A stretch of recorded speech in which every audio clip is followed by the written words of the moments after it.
किसी भाई ने कहा भाई तुम भाई पुलिस को ठाणे मारो, आप भी मगा हमारे भाई बंधु हो गए, आप भी हाँ मगा मैं कुछ सवाल पूछ लो इनसे, आपने कुछ बुरा तो नहीं लगने का, अगर नहीं तो पूछो।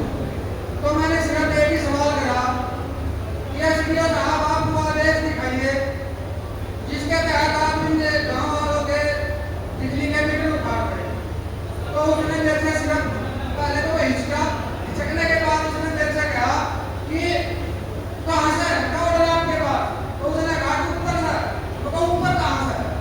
और एक्शन का, भाई एक्शन का ऑर्डर है तो दिमाग, तो एक्शन का ऑर्डर उसके पास नहीं था।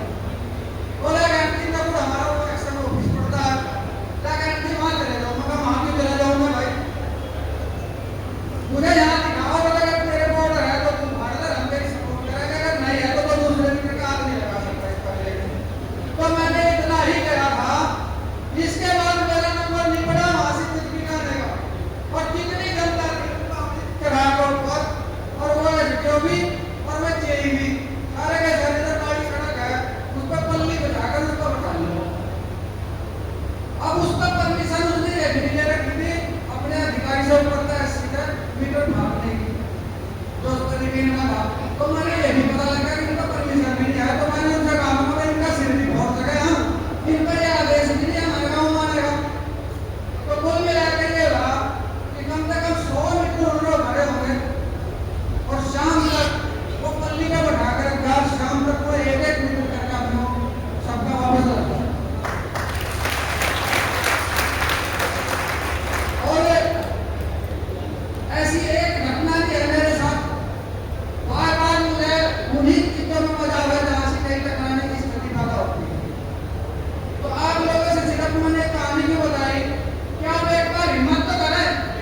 जब आप हिम्मत करेंगे पीछे बहुत सारी जनता आपके सामने करती, झंडा खाना पड़ेगा मुझे एक बार।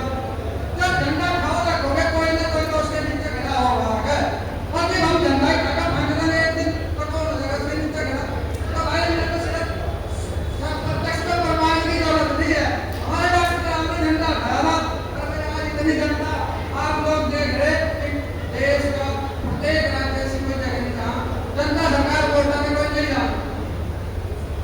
अब कुछ लोग यहाँ लोगों से परेशान होकर रहे भाई, अगर किसी का कर्जा नहीं है तो वो वास्तव में आज भी आ जाता है, दूसरा अगर किसी का 120 नहीं देना तो उसका कोई प्रॉब्लम नहीं।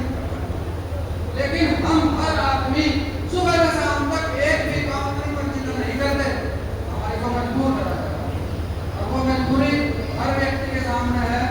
आप लोग 3 दिवस का प्रोग्राम करने के लिए आए, इसमें सारा कुछ पता नहीं लगने का, सचिव भाई ने बताया, मैंने भी नहीं पता लगा था। लेकिन जिस दिन डॉक्टर साहब को पहले भी सुन लिया था, उस दिन डॉक्टर साहब ने तो कहा कि सरकारी योजनाएं है ना, इन्हें लेना छोड़ दो और व्यवस्था ऑटोमेटिकली बदल देगी। और ये सच्चाई है, अगर एक गांव में अपने डॉक्यूमेंट्स लेकर और डीएम के हाथ में तो हम तेरे कागज पत्र नहीं चाहते सब लोग पता नहीं होगा तो अल्लाह मिल जाएगा प्रदेश में विदेश में। लेकिन हम लालच के वश अगर 5 किलो ना 5 किलो दाल दलिया रिफाइंड और 2 किलो सम्मान निधि में हमारी ऐसी तैसी कर दी, हमारे डॉक्टरों की ऐसी तैसी कर दी और हमारे वंश की ऐसी तैसी, और हम करवाने लग रहे अपनी जानकारी में। अभी लेटेस्ट एक घटना मेरे साथ और हुई, हमारे यहाँ देश में जनगणना चल रही है और जनगणना करने के लिए एक अध्यापक आ गया मेरे गाँव में, मेरा एक पे ही घर है, तो वहाँ से मैं 12 बजे आकर कुंडी खटखटाई, गुस्सा तो मुझे तभी आ गया इस टाइम ही आया तो 12 बजे चलो कुछ जगह तुझे कहता कुछ छटा के ना नहीं आओ, चल फिर